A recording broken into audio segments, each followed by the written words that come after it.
At 4 a.m. on September 14th, 2019, 18 drones and 7 cruise missiles hit 2 buildings in the Saudi desert.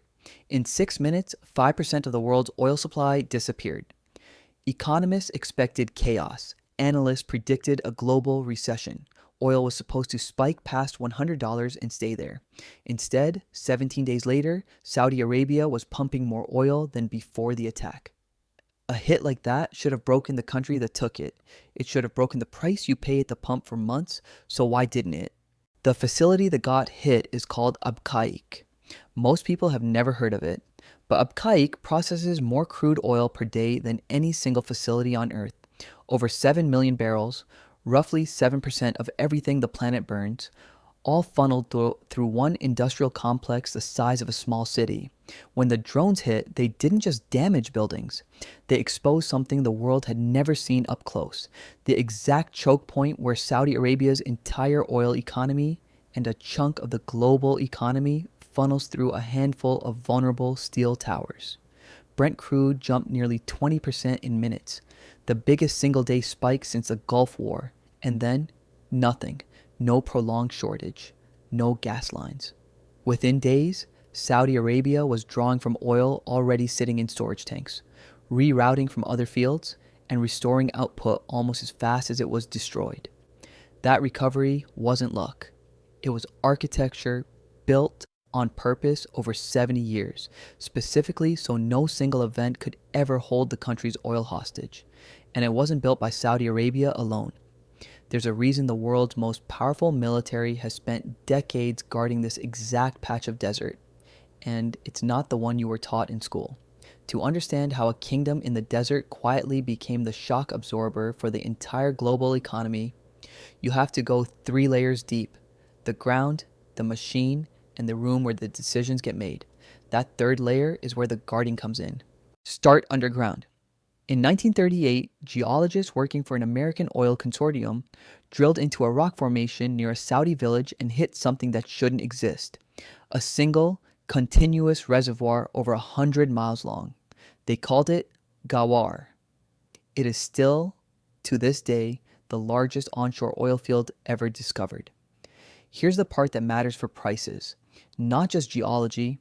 Ghawar's oil doesn't just exist in huge quantity, it's shallow, light, and easy to extract. That means Saudi Arabia can pull crude out of the ground cheaper than almost anyone on the planet. Cheaper than American shale, cheaper than Russian Arctic wells, cheaper than Brazilian deep water rigs. Low cost is the first ingredient of control. If you can produce oil for a few dollars a barrel while your competitors need 40 or 50 just to break even, you can survive a price crash that bankrupts everyone else. You can afford to flood the market. Your competitors can't afford to follow you down. But cheap oil sitting in the ground is worthless without a way to move it. And this is where Saudi Arabia made a second decision that nobody talks about. It built almost no oil pipelines crossing into rival territory.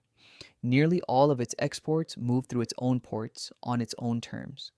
The largest of those ports is Ras Tanura on the Persian Gulf coast. It's not just a port, it's a control valve. Ras Tanura alone can load out millions of barrels a day, feeding tankers bound for Asia, Europe, and the Americas. Combine cheap extraction with total control over the exit points, and you get something almost no other oil producer has: the ability to turn a single knob and change how much oil the entire world receives tomorrow morning. That knob has a name.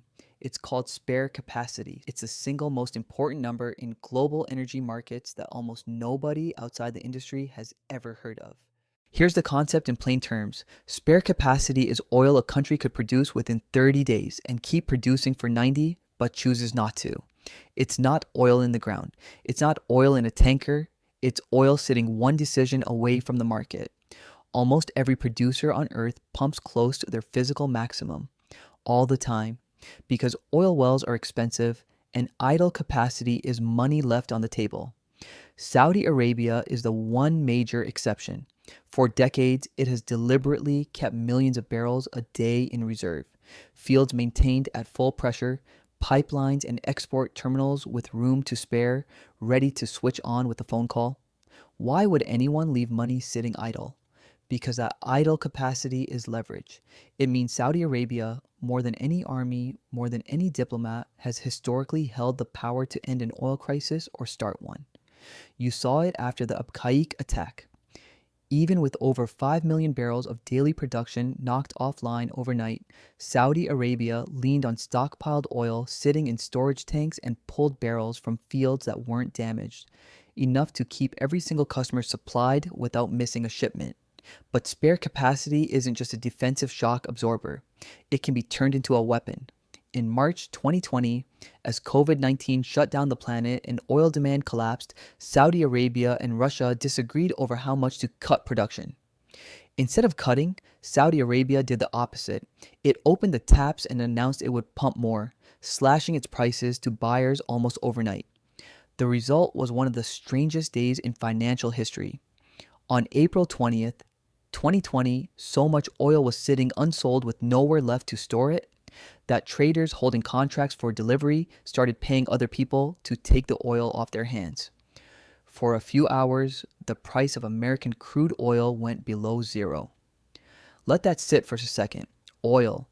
The resource wars have been fought over for a century, briefly became something you had to pay someone else to accept. And it happened in large part because one country decided to open a valve that almost nobody else in the world has the physical capacity to open. That's the machine.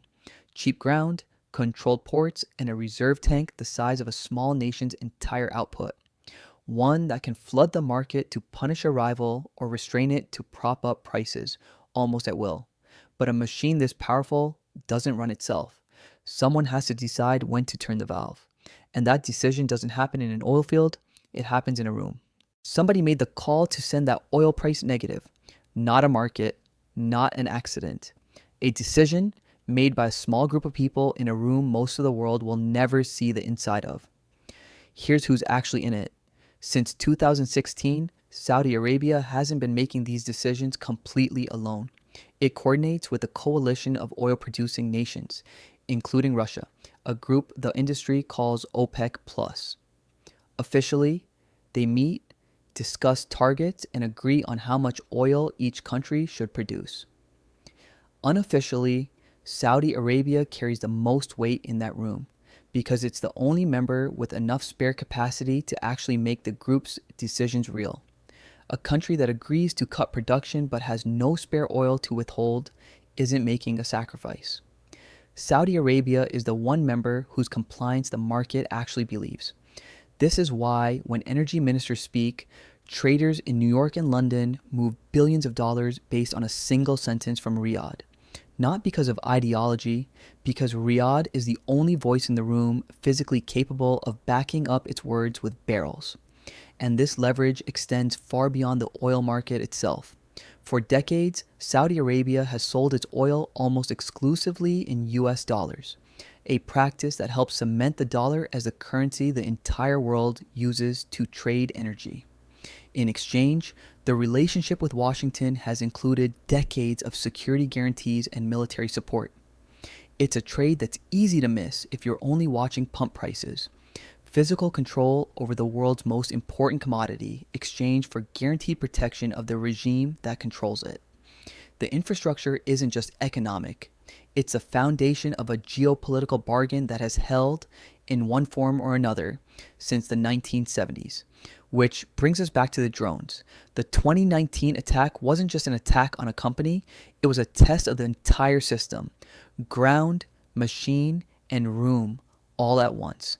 And the system held. Not because it's invincible. Analysts on the ground that week knew how close it came to a much longer outage. But because it was built deliberately with redundancy stacked on redundancy, specifically so that no single point of failure could take down global oil supply. Every time you fill up your car, the price on that pump traces back through a chain most people never see. A decision made in a room in Riyadh, backed by a valve that only one country can turn, sitting on top of a reservoir that took millions of years to form, and one deliberate decision in 1938 to build the infrastructure around it instead of anywhere else. It's easy to think of oil prices as chaos.